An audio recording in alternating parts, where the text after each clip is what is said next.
Welcome to Behind the Curtain IMO. I'm Betsy Jordan. Many folks are out there saying that this campaign and race is very close. I think it probably is, but there's no way to predict these polls. The accuracy of them, the only way we're going to know is after the election occurs. I know that there have been many polls that have been funded by the Republican Party and put in places in the battleground states.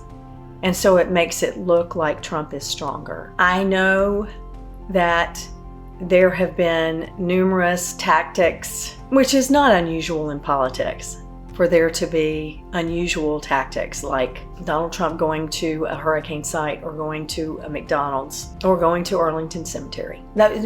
Those kinds of things are not unusual, and Kamala is going and eating at restaurants and in the streets with people and doing numerous town halls and answering questions and making herself generally available to people so that they know her. The rallies, some are well attended, very well attended, and some are not. But does that make a difference in the voting booth? Do we know? I just feel a quickening, a lightness that is coming to the campaign, at least for Harris and Walz. Their speakers are having fun with this. It's fun. It's a lightness of being. It's a joy. It's an attitude of, we can handle all these things if we come at it from an attitude of healing and health and joy and optimism. And there is a new optimism in the United States. There is a new optimism now. Because we know, even though the bipartisan bill, that was going to provide a clearer path to citizenship, was going to handle some things at the border, even though that did not pass, there's a possibility that it will pass soon. We didn't see a way. Now we see a way. There are more ways to build the middle class, and we know how important that is. And also, when people are looking at the stock market, honestly, there is going to be a similar bump the same way that has always happened after every presidential election. It doesn't matter who wins. Honestly, that's really not going to affect that immediately. There are certain things, rights that have been taken away from people, and they've been blamed on this administration, even though the mechanics of that began way before. And we are concerned that if we don't win, we will lose those rights and freedoms. But there's optimism about the fact that we may be able to pull this off. We may be able to have hope. Simon Rosenberg was a commentator and also has started an organization called Hopium, and he does a newsletter on Substack. I recommend that you read that if you're very interested in the granular way of looking at Democratic Party politics. It's very, very informative, and he is very thorough in his presenting of all the factors that are going into the campaign. And his subscription has grown by leaps and bounds, and he's raised a lot of money for a lot of Democrats. Basically, it's work smart, work hard. I know we're tired, but work hard, work smart, and we will win. And when we vote, we win is something that Kamala has said from the stump, as we used to call it, political stumping, her stump speech, her rally speeches, rallying cries.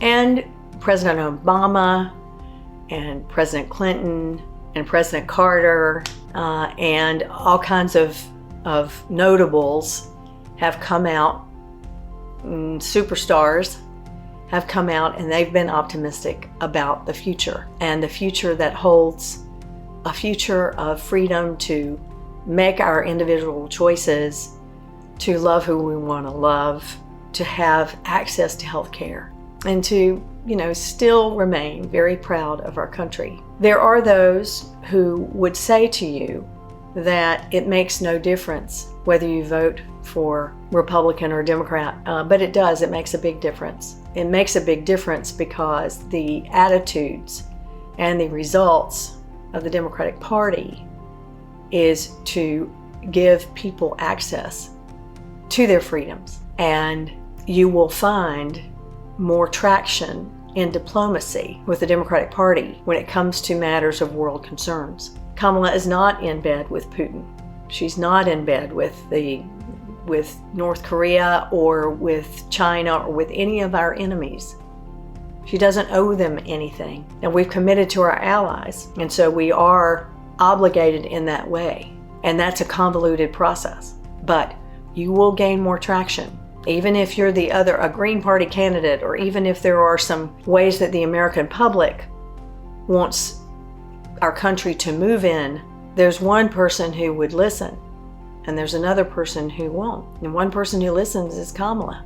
I say that as the people who are running for president in that distinction. You've got Jill Stein and RFK jumping out there, trying to have their agendas be heard, and I think they're being heard. I think that there will be movement for America to be a more healthy country. I think there will be movement for us to take care of our planet. But it's more likely to happen under Kamala Harris and Tim Walz than it is under Trump and Musk and J.D. Vance. So we get to talk to each other, and we get to have a lot of hope and optimism that we're going to wake up on November 6th and know that the president we elected is a person who's going to stand up for the people, all people. This has been Behind the Curtain.